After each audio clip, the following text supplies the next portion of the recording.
انا عارفه انه طلب غريب، بس حد يعرف انزل اللعبه دي ازاي؟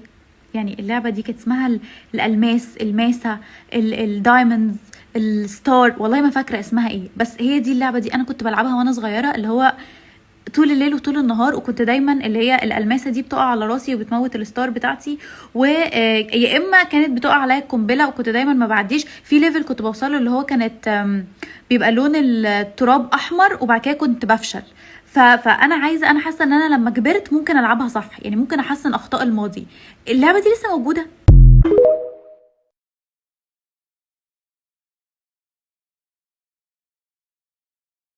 يلا يلا، انا متاكده ان الكراش مش بيحبني. ده انا امبارح عديت من قصاده وسلمت عليه وهو ما خدش باله ان انا موجوده اصلا. اصدمني يا عم اصدمني. يوه، انا ما بحبش الانتظار، عايزه اعرف دلوقتي. ماشي.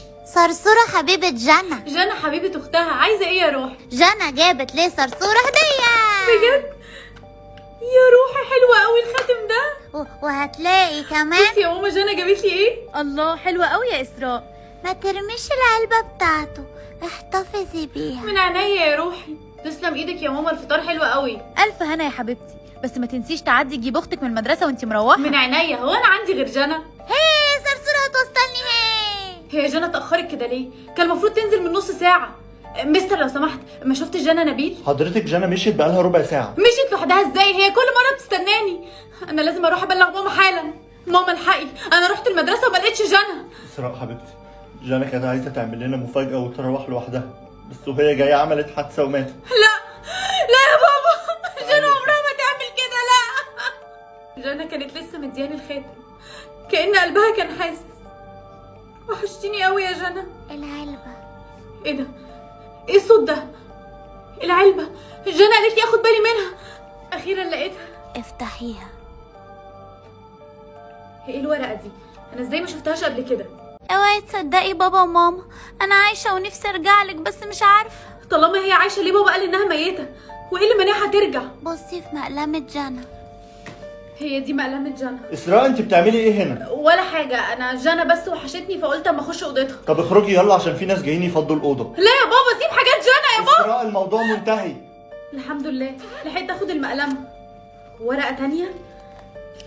بابا وماما هما اللي خططوا لكل حاجة، عايزين ياخدوني مكان مخيف قوي. لو انتي بتقري الرسالة دي معناها ان هما خدوني. وحشتيني. وانت كمان وحشتيني. اسراء خدي بالك من نفسك وما تتأخريش بعد المدرسة. حاضر، انا مش هروح المدرسة اصلا.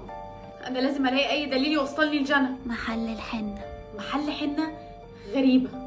لو سمحت، ما شفتش طفلة صغيرة اسمها جنى وشعرها اسود وطويل؟ ايوه جت هنا مع باباها ومامتها من يومين، بس كانوا غريبين قوي. طب هي ما قالتلكش اي حاجة؟ انت ما لاحظتش اي حاجة غريبة؟ لا بصراحة، بس اهلها خلونا ارسم لها على ايديها رقم ايه هو؟ 342. طيب شكرا. اه صحيح، جنى وقعت الورقة دي منها وهي ماشية. شكرا. عنوان؟ اكيد هي هناك، انا لازم اروح بسرعة. ايه ده؟ معمل للابحاث؟ جنى ممكن تكون بتعمل ايه جوه؟ لو سمحت ممكن ادخل؟ انا اختي جوه. حضرتك المعمل مقفول وجنى اصلا مش هنا. عرفت منين انه اسمها جنى؟ انا ما قلتش حاجة. لا قلت، ولو ما قلتش جنى فين؟ خلاص تعالي معايا وانا هوديكي ليها. تعالي من هنا. هي فين؟ انا بقالي ساعة بمشي. هي في الأوضة دي. جنى مش هنا. ما هي اكيد مش هنا، ما انا قلت لك امشي، كان لازم تزني يعني، اديك هتتحبسي. ارجوك خرجني، انا نفسي الاقي اختي. هي اللي جوه دي بقالها قد ايه ما كلتش يا عصام؟ من امبارح يا فندم. انت مين؟ صوتك مش غريب عليا. اسراء، طب امشي انت يا عصام. اسراء انا احمد. احمد يحيى؟ انت مش كنت في المدرسه من زمان وبعدين قالوا ان انت عملت حادثه تقريبا؟ ما عملتش حادثه ولا حاجه، انا شغال هنا من ساعتها. هو انت ايه اللي جابك هنا؟ انا بدور على اختي جنى. ما تقلقيش انا هساعدك، بس ما تقوليش لحد. احمد ممكن تفهمني ايه المكان ده؟ ايه ده احمد، انت فين؟ احمد انت ازاي اختفيت وظهرت فجاه؟ عشان عندي قدره الاختفاء. قدره؟ ايوه، اي حد بيجي هنا بيكون عنده قدره خياليه. يعني جنى بقى عندها قدره؟ ما تفرحيش قوي كده، مش كل القدرات حلوه. ازاي؟ في ناس بتيجي هنا تسيب عيالها عشان يعملوا عليهم تجارب بامل اكتشاف قدرات جديده، وغالبا جنى منهم. بابا وماما عملوا كده في جنى. انا غالبا لقيتها، تعالي معايا بسرعه. جنى صرصورة عرفتي توصليلي. ايوه يا روحي، يلا بينا نمشي. مش هينفع، انا بقيت خطر عليكي. احمد هي جنى قدرتها ايه؟ للاسف بقت مستذئبه. مش مشكله، هاخدها برضه. لا يا اسراء. استحملي يا جنى، قربنا نوصل. شكرا انك خرجتيني من المكان ده، بس انا مش هسمح لنفسي اذيكي. سلام يا صرصورتي. جنى استني.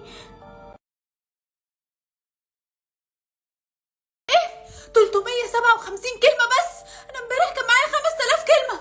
اكيد اختي الجزمة هي اللي خلصتهم من كتر الرغي في التليفون. يا ماما هاتي فلوس عشان اجيب كلمات. عايزة كام؟ 500 جنيه. 500 جنيه؟ ايه كل الرغي ده؟ يا ماما مش رغي، انا بطلة المسرحية اللي هتتعرض النهاردة قدام المدرسة كلها، ولازم يبقى معايا كلمات كفاية. ماشي يا ست منى زكي، امسكي بس بشرط هتشاركي كل الكلمات بتاعتك مع اختك جنى. ما تخافيش، كده كده هي ما بتبطلش رغي. يا بنتي قلتلك بيموت فيا. ممكن تبطلي رغي عشان عندي مسرحية النهاردة؟ لا مش هبطل، وهتطلعي بره اوضتي. ماما خلي جنى تبطل رغي. انت اللي لازم تبطلي انانيه وتسيبي اختك تتكلم براحتها. بس جنى مفيش بس، يلا على المدرسه. لو سمحت بكام ال 5000 كلمة؟ ب 500 جنيه. اتفضل.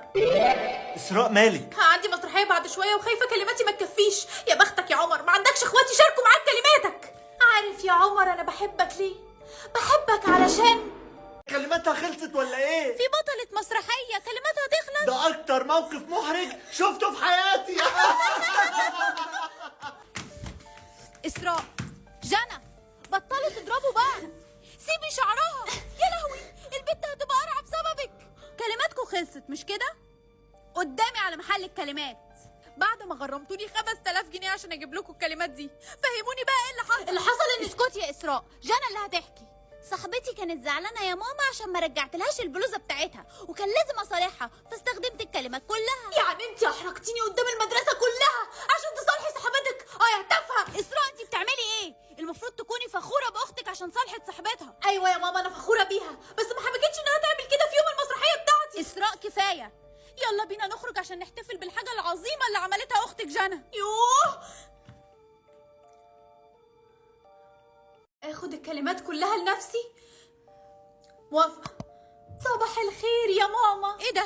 هو انت بتتكلمي؟ ايوه بتكلم، ما اتكلمش ليه يعني؟ اصل اختك جات لي من شويه وقعدت تشاور لي ان كلماتها خلصت. يا خبر، طب ما تشتري لها يا ماما كلمات زي ما بتعملي دايما. ما انا حاولت وما عرفتش، السيستم رفض يديها كلمات. احسن اهو تتعلم تسكت شويه. اسراء، هو انت مالكيش دعوه بالموضوع ده صح؟ معقول تشكي فيا انا يا ماما، بنتك حبيبتك؟ اسراء انا مامتك وعارفه امتى بتكدبي. ماشي يا ماما كشفتيني، انا كنت بكذب بصراحه. يا ماما السيستم سالني لو احب ابطل اشارك كلماتي مع جنى وانا وافقت. ما كنتش اعرف ان هي هتبطل كلام خالص. يا لهوي انت لازم ترجعي اختك تتكلم تاني. بصراحه يا ماما انا ما اعرفش ارجعها ازاي. اسراء انت اختك هاديه قوي النهارده وما صدعتناش زي كل يوم. هي عيانه؟ لا خالص، بس انا بطلت اشارك كلماتي معاها. ايه؟ انت مجنونه يا اسراء؟ انت ما تعرفيش حصل ايه لما مريم بطلت تشارك كلماتها مع اختها؟ انا كل اللي اعرفه ان اختها اتخطفت، بس ده علاقته ان هي ما كانش معاها كلمات. ما هي عشان معهاش كلمات الحراميه خطفوها عشان مش هتعرف تصوت. يا لهوي، يعني انا اختي جنى لو حصل لها اي حاجه مش هتعرف تتصرف. أنا لازم اصلح كل حاجه. لو سمحت الورقه دي وقعت منك. اقريها. تعالي العنوان ده. هاي ادخلي يا بنتي. انت مين يا راجل انت؟ مش انت عايزه تصلحي غلطتك وترجعي اختك تتكلم تاني؟ ايوه. يبقى لازم تتحملي نتيجه افعالك. يعني ايه اللي هيحصل؟ عشان اختك تتكلم تاني لازم تديها كلماتك، بس ساعتها انت مش هتتكلمي خالص. بس انا كده هبقى في خطر. هي دي القواعد. ماشي انا موافقه. متأكدة؟ جنى طول عمرها بتاخد كلماتي، فانا كده كده متعوده ما اتكلمش. براحتك. انا هسحب دلوقتي كل كلماتك ومش هتعرفي تتكلمي طول حياتك. جاهزة؟ جاهزه. اسراء انت عرفتي تصلحي اللي حصل، اختك رجعت تتكلم تاني. هو انت ما بتتكلميش ليه؟ انا اديت كل كلماتي لاختي، ده كان الحل الوحيد. معلش يا اسراء الكلام مش مهم قوي يعني. هي دي بقى البنت الأنانية اللي خدت كلام أختها؟ ودلوقتي خدت عقابها وما بقتش تتكلم. تستاهل عشان عملت كده في أختها. إيه يا إسراء، الناس بتتنمر عليكي؟ ما تزعليش، أنا معجب جدا بشجاعتك وإنك قدرتي تخسري كل كلماتك عشان أختك، وعشان كده والمرة واحدة بس أنا هرجع لك كل كلماتك. بجد شكرا قوي. جنى، اسراء السيستم بيقول لي ان احنا رجعنا نتشارك كلماتنا تاني. ايوه اخيرا. انا اسفه عشان كنت بخلص لك كل كلماتك، اوعدك مش هعمل كده تاني. انا بس عايزه اعرض المسرحيه بتاعتي. اتفقنا. انا جعانه قوي. فرح بقول لك ايه، هو انت معاكي سندوتشات زياده؟ اصلي نسيت اللانش بوكس بتاعي في البيت. ايوه طبعا. تحبي لانشون ولا بانيه؟ هو انت معاكي بانيه؟ ممكن اخد بانيه. خدي.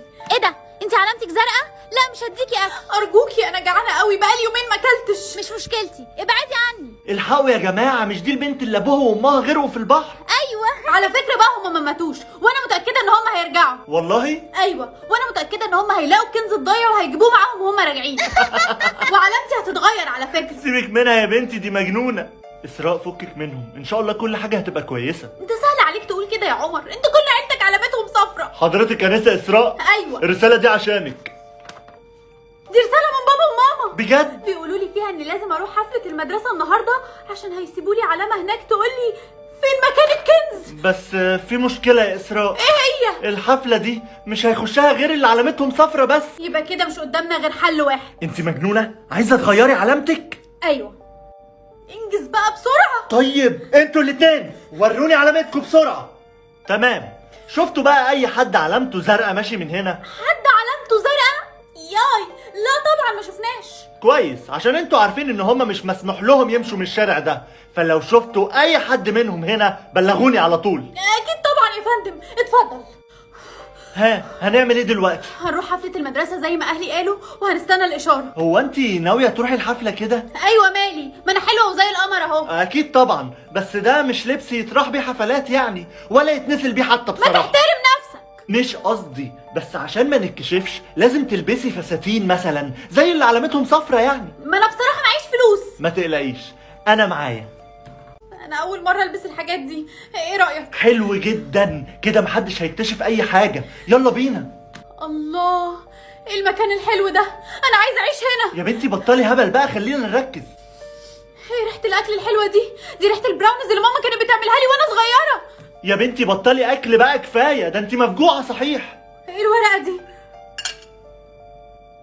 ثانيه واحده، دي العلامه اللي بابا وماما قالوا لي ان هم هيسيبوها لي، سابوها لي في الكيكه اللي كنت باكلها وانا صغيره. طب افتحيها بسرعة عشان نشوف فيها ايه. اثبت مكانك انت وهي، تعالوا معانا حالا. الحمد لله على السلامة. ماما انت ايه اللي جابك هنا؟ جاية عشان اعرف مكان الكنز. هو انا مش قلتلك ان انا هعرف مكانه منها واجي اقولك؟ ايه ده يا عمر، انت معاها؟ ايوه طبعا، امال واحد غني زيي هيعرف واحده زيك ليه؟ هاتي الورقه دي اما نشوف مكتوب فيها ايه.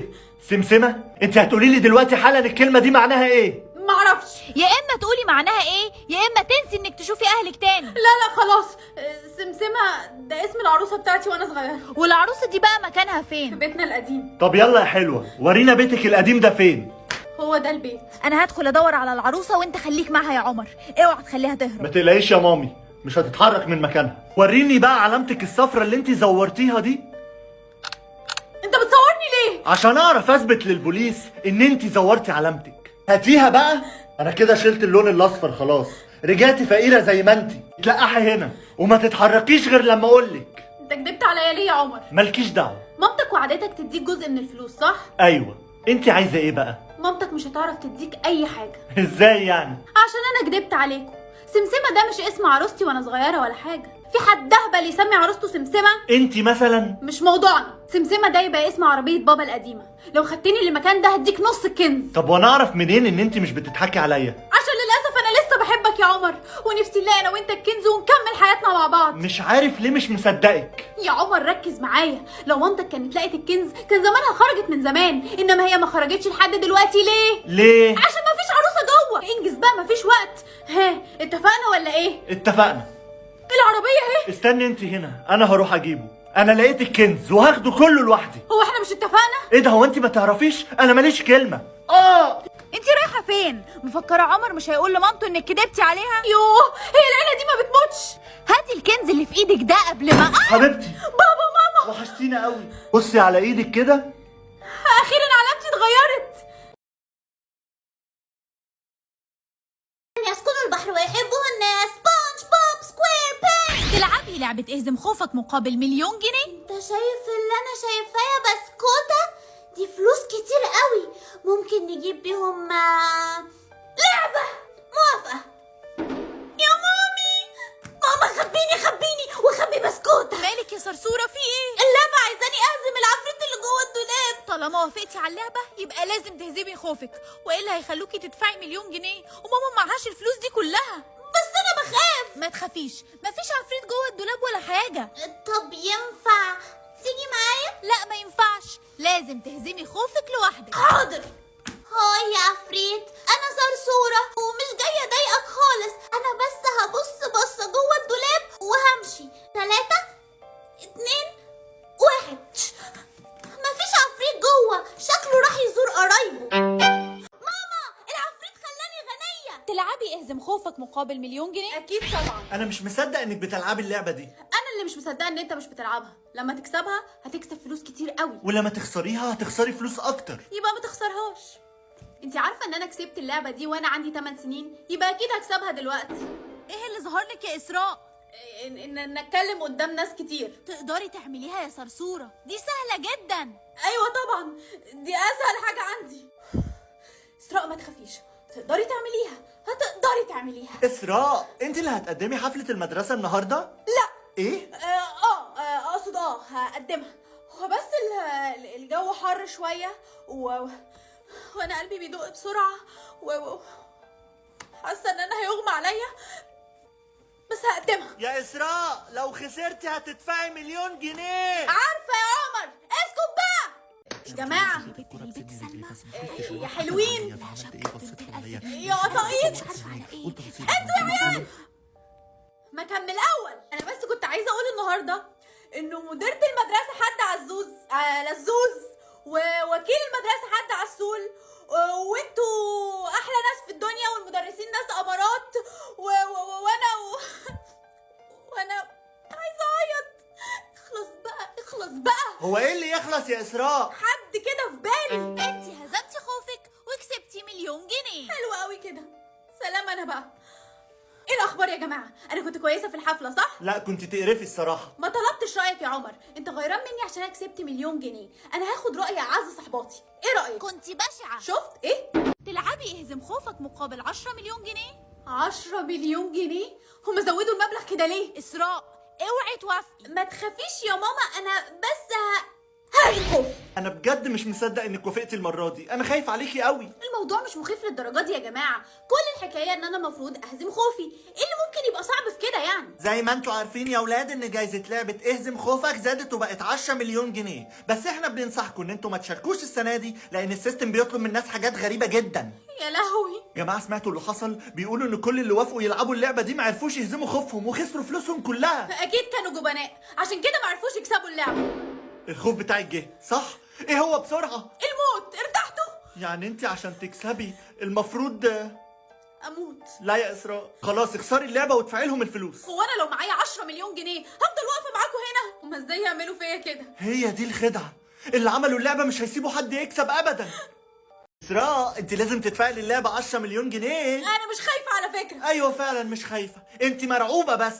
على العموم مبروك عليكي، هتفضلي مفلسه على طول. الناس كلها شمتانه فيا كده ليه؟ ماما، انا عملت مصيبه. ما انا قلت لك يا غبيه ما تشتركيش في اللعبه. ماما خلاص بقى. خلاص ما تقلقيش يا حبيبتي، بكره هنروح البنك ونشوف هنقدر نعمل ايه. بجد شكرا قوي يا ماما. طب تعالي بقى هعزمك على العشاء عشان نفسيتك تتحسن شويه. انتي احسن ام في الدنيا. والله يا ماما الاكل حلو قوي. دوقي الجمبري ده طعمه حلو ما قوي. انت عارفه يا ماما ان انا مش بحب الجمبري. دوقيه بس ده هيعجبك قوي. حاضر. طعمه حلو قوي فعلا. مش قلتلك؟ اسراء مالك؟